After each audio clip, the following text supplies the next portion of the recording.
Wanna get sued? Hello and salutations, it's me, Salt. Welcome back to 2 Cents List, and today I'm finally going over the Ghostbusters Plasma series. I'm starting with Gozer. Received all 6 figures finally over the course of a week or so. They were pre-ordered or ordered from various places. This one comes from Amazon. Surprisingly, shouldn't come too damaged. I'm saving my favorite Ghostbuster for last, with the in-between not really in any particular order at all. Starting with what's in the box, you see we get Gozer, Vince Clortho's head, extra hands with the lightning effect, Gozer down here, Ghostbusters on the side, Ghostbusters patch. Before I go any further on the box, I would like to point out that I like how the kind of print up looks like cloth and that the names on the box are kind of fake little name tags. Would have been really cool to get, at least a cloth name tag, but I know to give it under 20 bucks, I'd probably be asking too much. Top of the box has a continuation of that pattern with a plastic J-hook. Bottom of the box has legalese. Side of the box, some warning labels, little diagrams. Other side of the box has the 4 Ghostbusters. Back of the box gives you a picture of Vince Clortho all assembled,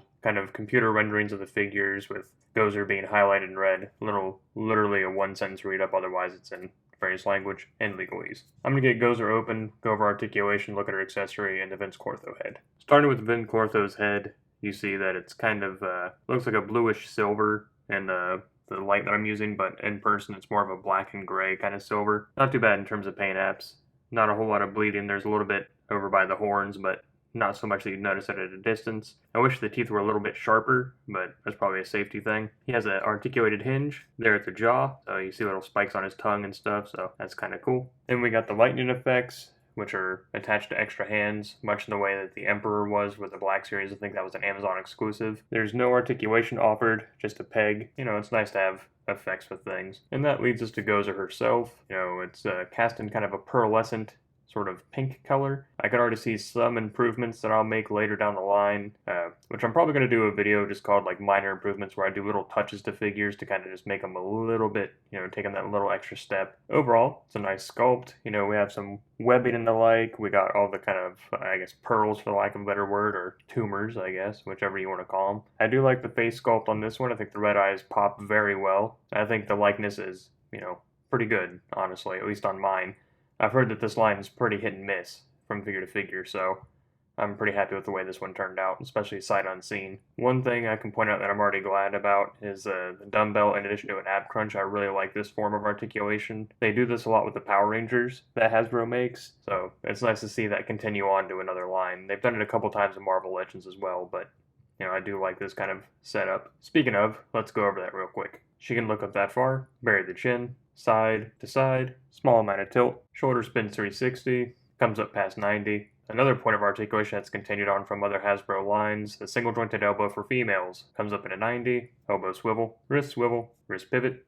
Utilizing the dumbbell and the ab crunch, she can lean forward that far, but it is a little unsightly here at the cut. She can lean back that far, again unsightly here at the cut, side to side, and swivel. Kicks forward that far, kicks back a little bit, kicks out that far, thigh swivel, double jointed knees come up that far, ankle goes forward that far, back that far, ankle rocker. The hand effects fit, they peg in just fine. There is a noticeable color difference between the hands and the rest of the body, but probably going to be focused more on the lightning.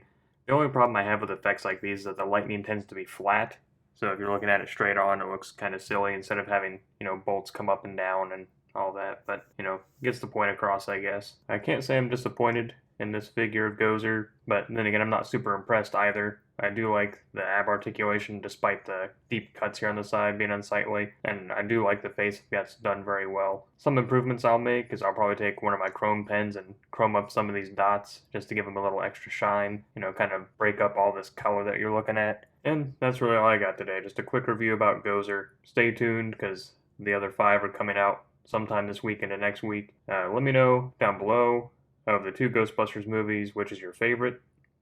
Most people say number 1, others say number 2.